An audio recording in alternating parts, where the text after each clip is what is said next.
Okay.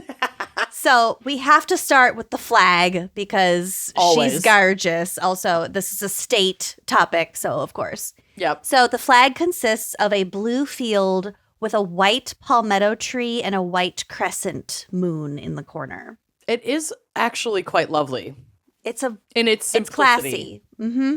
So the roots of this flag date all the way back to 1775 during the American Revolution, when Colonel William Moultrie designed a flag for the South Carolina troops to fly.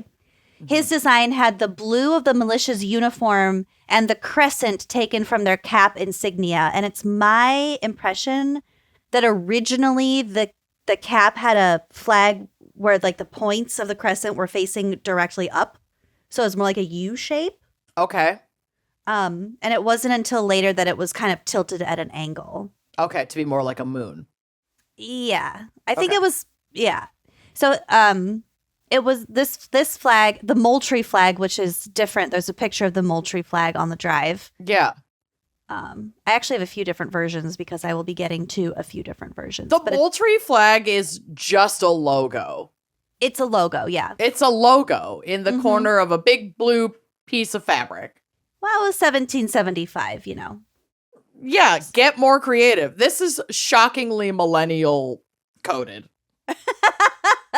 I'm What goes around comes around. right? Like we clearly repeat trends, babe. Mm-hmm. There are only so Moultrie. many trends. Hashtag Moultrie. I'm not a regular mom. I'm a Moultrie mom. With my Stanley Cup. Yep. So this flag was first flown at Fort Johnson, and this is from a Wikipedia quote. This flag was famously flown in the defense of a new fortress on Sullivan's Island. We'll get back to Sullivan's Island. Okay. Where Moultrie faced off against a British fleet that had not lost a battle in a century. Oh, wow. And he crushed it? So in the 16-hour battle on June 28th, 1776, the flag was shot down, but Sergeant William Jasper ran out into the open, raising it and rallying the troops until the flag could be mounted again. The flag was shot down. So he was like the color guard of the troops. Cute. And he went out, grabbed the flag, twirled it around, was obviously risking his life this whole time just to bring up the spirits, little pep rally. This gesture was considered to be so heroic, saving Charleston from conquest for 4 years, that the flag came to be the symbol of the revolution and of liberty for the state and this new nation. I just imagined this little queen waving his flag, dancing around, and while rockets red blare, bombs bursting in air. So patriotic. He's just twerking to the gunfire, the cannon fire. This is what I am picturing, and I will not be talked out of it. He's a hero. They this were is my a hero. headcanon now. Yes. So the palmetto was added to the flag in 1861, which is also a reference to Moultrie's defense of Sullivan's Island. Sullivan's Island it really carried a lot for a while. So the fortress on Sullivan's Island that Moultrie had constructed had survived largely because of the palmetto trees, which were laid over sand walls, and they were able to withstand the British cannon fire. Interesting.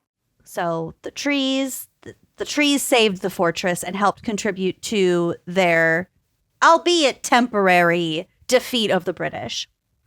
On January 26, 1861, the South Carolina General Assembly adopted the new flag by adding a golden palmetto encircled with a white background. And this flag, of which there's a photo, which will be on the blog, became known as the two-day flag because 2 days later, they changed it back to what it used to be because they didn't like it very much. I also wanted to note, I just Googled something about the palmetto tree. Because palm trees, the way that we know them, like in LA and in Florida, in like tropical zones of the United States, are not indigenous to the US. But palmettos are indigenous to the United States and indigenous Did you just to the Google South. that? I did.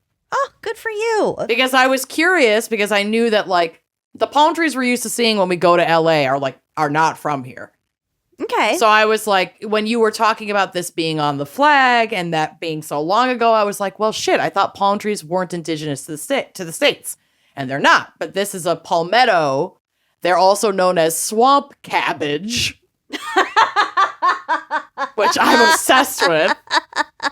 Oh, no. Hashtag swamp cabbage. And it is native to the southern United cabbage. States and the Yucatan Peninsula in Mexico and the West Indies. So palm trees are not native to anywhere in North, Central, South America? Or are we just talking current United States? There is a specific palm tree, let me look this up. The Aracachei. I'm so sorry. I am not pronouncing that right. I didn't intend to go down this rabbit hole today. I'm glad you did. But thank you. That is the more like classic island palm tree that like grows coconuts. Those are not indigenous to the U.S. Are they indigenous the ones to that Mexico? the ones that we have in the U.S. were brought here and planted. Okay. Let me look. Where did palm trees originate? We're gonna get to the bottom of this, people. Palm trees are endemic to Asia. Really? Mm-hmm. I knew that they weren't from North America. They Or spread Central like America. Wildfire. Yeah, I mean they've thrived here, but they were brought over. Cool. Isn't that weird? And but the super palmettos cool. are, yeah. But Palmettos the palmettos are They're very indigenous. similar plants, but they are not the same plant. Palmettos and palm trees. Yes, palmettos are a little bit bushier. Yeah, they're a little swamp cabbage, scrappier. babe. They're scrappy, and they Swamp kind of look like cabbage. they have giant pine cones on them. Uh-huh. They're weird. Mhm. They're strange, but They I like are. them. Yes. Oh, thank you Anyway, so much for Thank getting you to the for bottom of that. listening to Palm and Crime, and I apparently hold on to random plant facts every so often. You're a magpie. Hashtag plant facts. There it is. Palm trees also are perennial. Anyway, continue. Does that mean every year or once a year? Through the years. Okay. I still never fucking know. But I do, baby, so I got you. I know. Thank You God. don't need to know.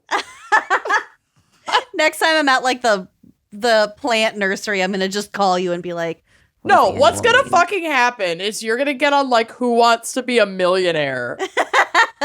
And you're gonna have already blown your phone a friend to call Scott about some like literature question.